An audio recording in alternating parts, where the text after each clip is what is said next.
Assalamualaikum warahmatullahi wabarakatuh. Kami dari kelompok 6 ingin mempresentasikan media pembelajaran ular tangga. Menjelaskan pengertian permainan ular tangga.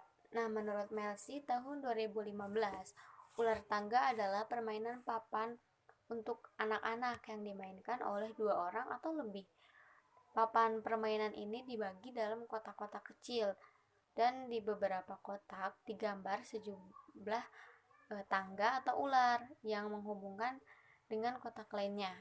Nah, ular tangga ini juga adalah permainan yang menggunakan dadu untuk menentukan berapa langkah yang harus dijalani. Baik, selanjutnya itu ada manfaat media permainan ular tangga. Nah, menurut Ratnaningsih terdiri dari beberapa bagian. Yang pertama itu memberikan ilmu pengetahuan kepada anak melalui proses pembelajaran bermain sambil belajar. Jadi suasana di kelas itu tidak membosankan. Yang kedua, merangsang pengembangan daya pikir, daya cipta, dan mampu menumbuhkan sikap, mental, serta akhlak yang baik. Yang ketiga, menciptakan lingkungan bermain yang menarik, memberikan rasa aman dan menyenangkan.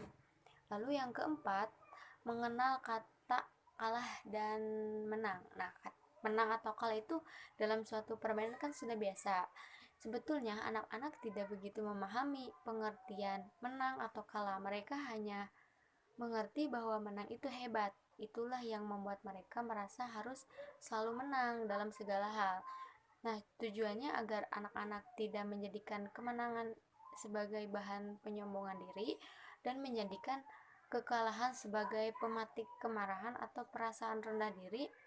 Lebih penting dari itu, kemenangan dan kekalahan harus diajarkan kepada anak-anak dalam rangka menumbuhkan pribadi yang berjiwa positif, sportif saat bermain atau berkompetensi. Yang terakhir, yang kelima itu belajar bekerja sama dan menunggu giliran. Langkah bermain ular tangga PAI. Yang pertama, semua pemain mulai bermain dari petak nomor 1 hingga finish. Yang kedua, untuk menentukan siapa sih yang dapat giliran pertama, biasanya dilakukan pelemparan dadu oleh setiap pemain.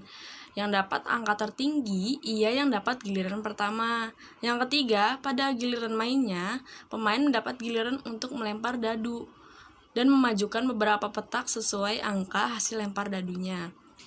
Keempat, jika bidak pemain berhenti tepat pada kertas warna pink, pemain harus wajib menjawab pertanyaan yang telah disediakan. Namun, apabila pemain dapat menjawab akan mendapat poin, dan jika tidak dapat menjawab soal atau poin bisa dilempar kepada teman yang bisa menjawab atau yang belum mendapatkan poin sama sekali. Terus yang kelima, jika bidak pemain berhenti pada tangga, maka bidak tersebut berhak maju sampai puncak tangga tersebut.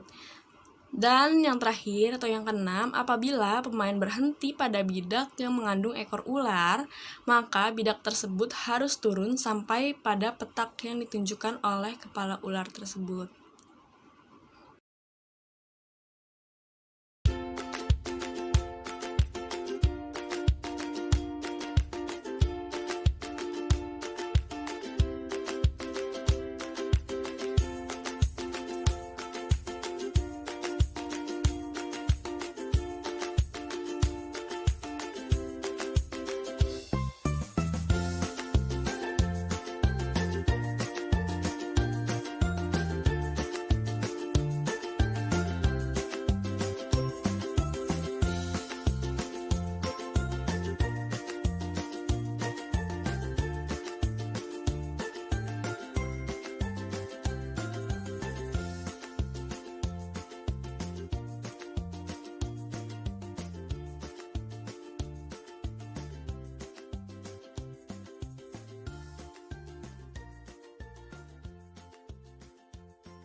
Memilih media ular tangga yang dikolaborasikan oleh mata pelajaran PAI kelas 1 bab sikap terpuji ini karena siswa kelas 1 adalah siswa peralihan dari taman kanak-kanak yang notabene belajar sambil bermain menuju SD, yang umumnya itu pelajarannya sudah bersifat formal. Dengan media pembelajaran seperti ini, si anak itu diajarkan terbiasa untuk belajar formal secara perlahan, karena media pembelajaran ini 75% siswa belajar.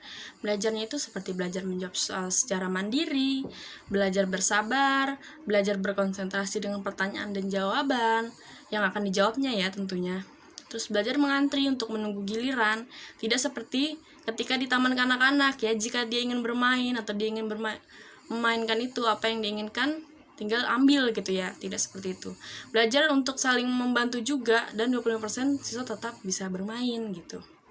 Nah, media pembelajaran ini bisa digunakan juga hingga jenjang kelas 4 SD dan bisa menjadi sumber nilai tugas siswa yang menyenangkan karena sudah sangat biasa dan monoton ketika guru ingin memenuhi nilai tugas yang diberikan kepada murid itu hanya soal-soal yang ditulis di papan tulis atau bersumber dari buku paket dan LKS saja, yang kemungkinan anak bisa saja meniru jawaban temannya.